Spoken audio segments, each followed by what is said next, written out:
Hey everyone, if you spend any time on social media or listening to talkback radio or reading the comments on news stories even loosely connected to cycling, never read the comments.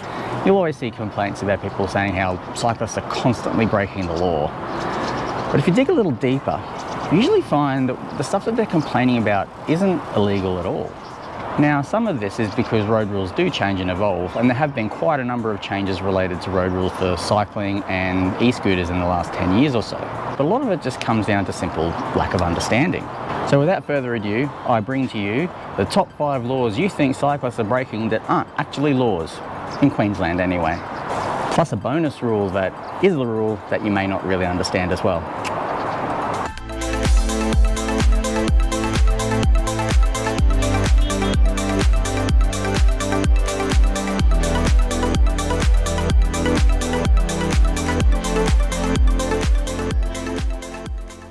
Number 5, cyclists must ride in a bike lane. I covered this one in a video about what is a bike lane, so I won't rehash it too much, but in short, no, cyclists don't have to ride in a bike lane. The law used to exist, but it was repealed on the 1st of January 2015, and ever since there's no requirements in the rules that force a cyclist to use a bike lane if one exists.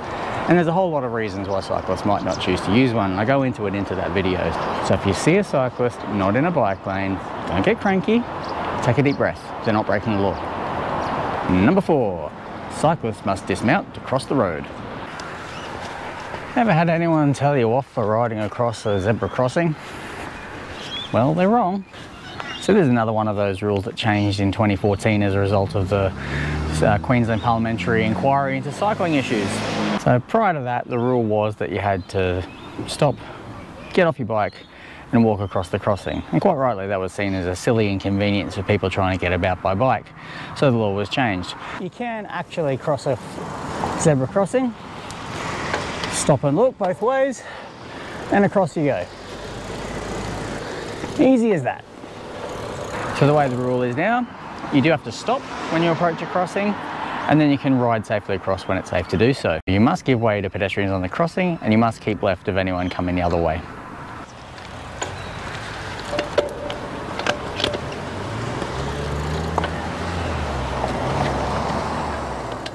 Number 3, cyclists must ride single file. This old chestnut. If I had $1 for every social media comment that said that cyclists had to ride single file, I'd have quite a few dollars. Buy me a coffee, link on my page. In fact, there's even social media accounts that are devoted to telling cyclists that they should ride single file. But it's not actually the law. I even had someone talk to me the other day and say, so cyclists have to ride single file, right? They're not allowed to ride two abreast. And I was like, actually, no, they can. And I said, oh, maybe I should stop abusing cyclists when I'm driving then. Yeah, good idea. The rule says that you can ride 2 abreast, and you can even ride 3 abreast while you're overtaking, stay about 1.5 meters apart from each other. Now, this rule rarely affects me because I don't have any friends.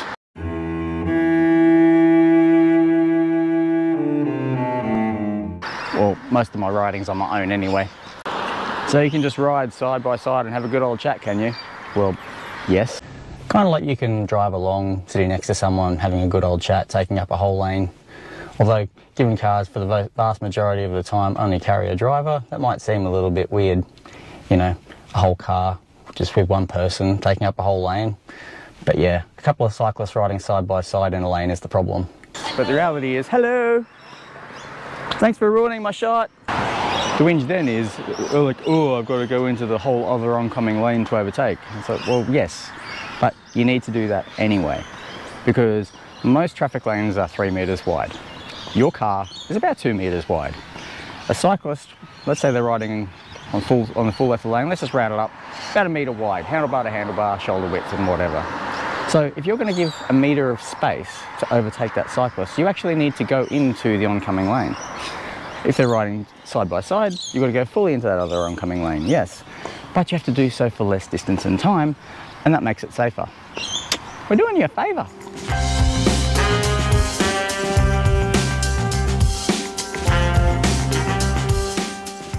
Number 2, cyclists must stay as far left as possible.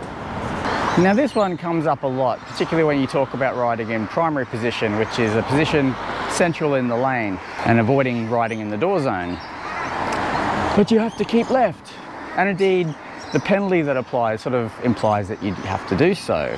But the legislation has a key word in it that people don't seem to remember to use, and that's practicable. Practicable means able to be put into practice successfully.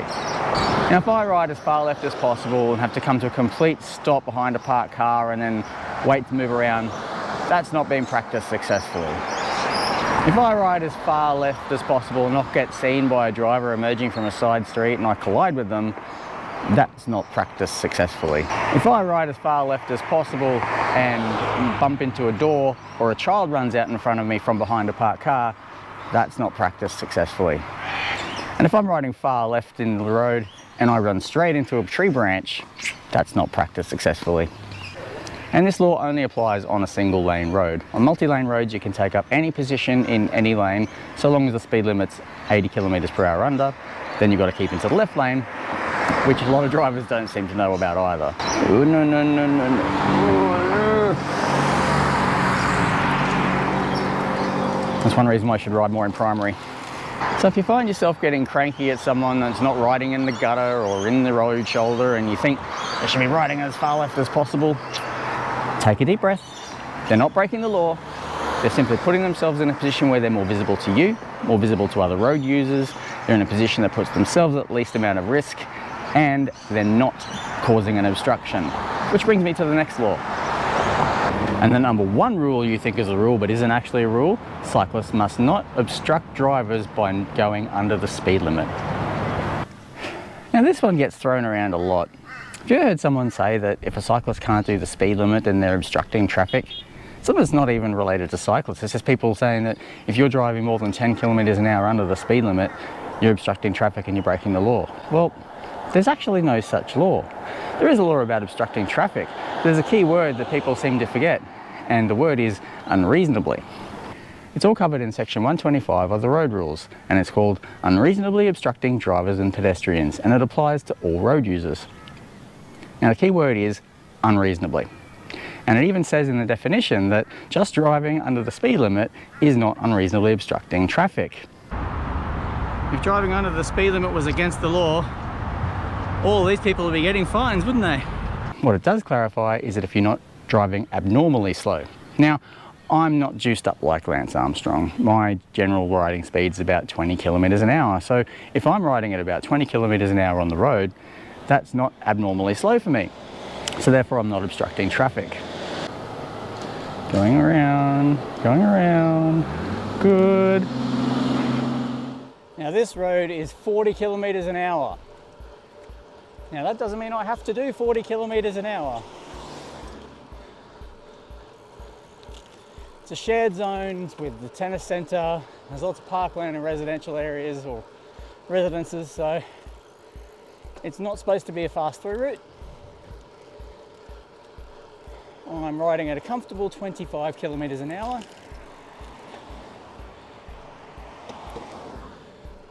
I'm under no obligation to try and go any faster than that. I'm not unreasonably obstructing anybody. Now there's a bike lane I can use anyway, and it goes up to 60. But even on a 60, my normal riding speed is not considered an unreasonable obstruction. If I was riding at 10 or 15 k's an hour in the main traffic lane, weaving all over the place and being a pain, that's what you could consider an unreasonable obstruction. But someone just reasonably riding their bicycle on the road at whatever speed they're comfortable is never obstructing other drivers. That's just the law.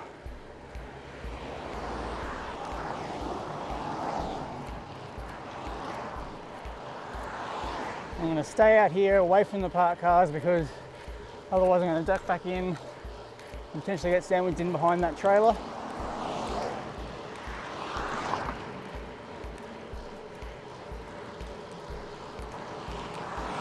Now the driver behind can overtake.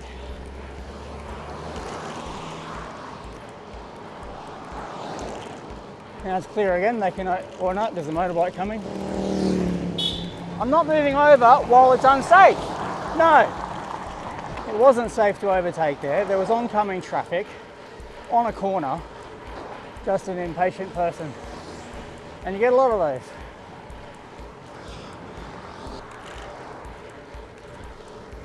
Now I'm not going in yet because I don't know what's around the corner. And indeed there's a parked car and a traffic island.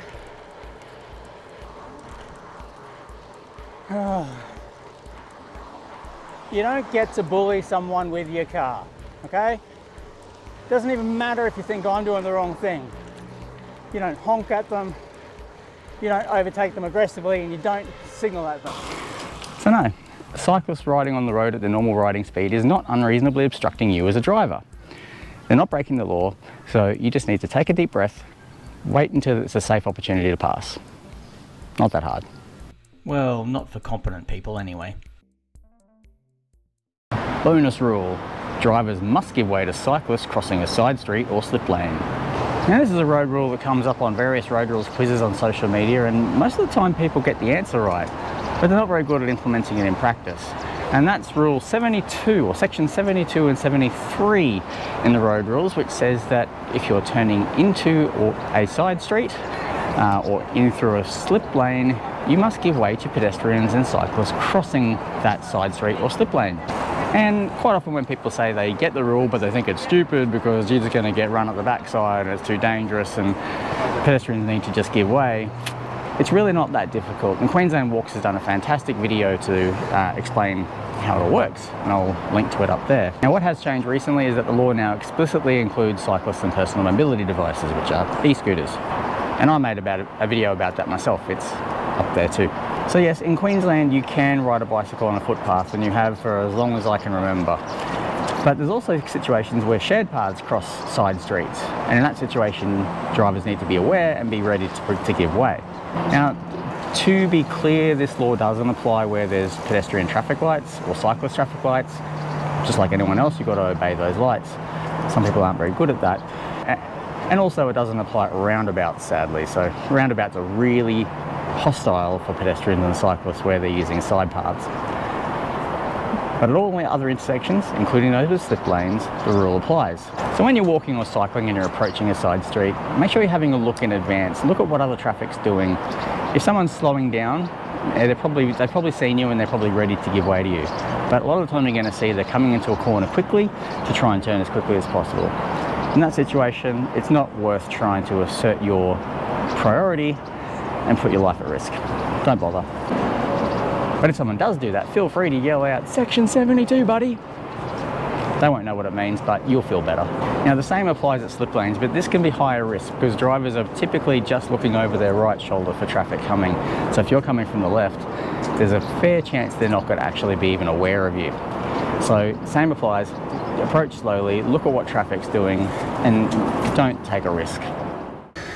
So when you're driving, it's still not hard. Train yourself to have a look to the left when you're approaching a slip lane to see if there's pedestrians or cyclists approaching before you look to your right to see whether you can merge in traffic.